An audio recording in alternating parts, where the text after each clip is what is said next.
Welcome my YouTube channel में new blog में आप लोग का स्वागत है। और ये देखिए मैं आज सुबह सुबह 3 बजे उठ करके कहाँ आ गई।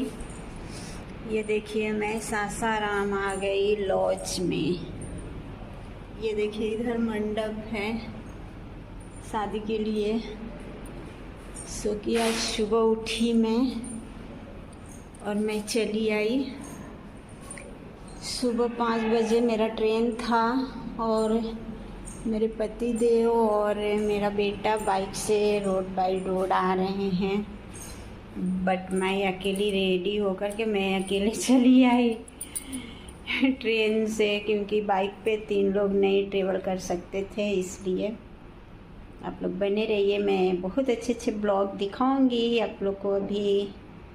अभी कोई आया नहीं है, फर्स्ट मैं ही आई हूँ, सो बने रहें।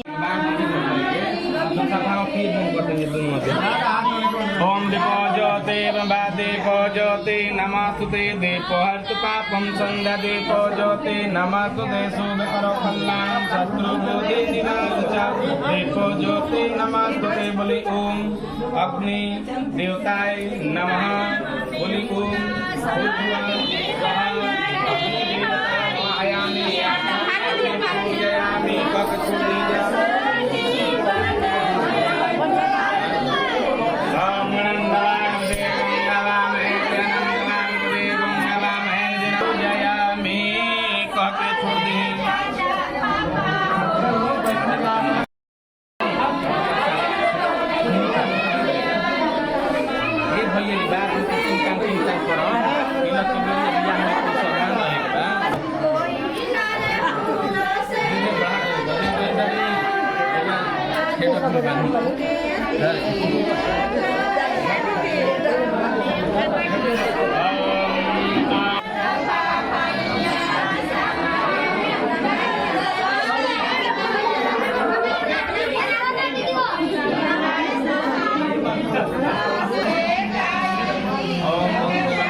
मामन का रस्म हो रहा है, तिलक चढ़ गया अभी।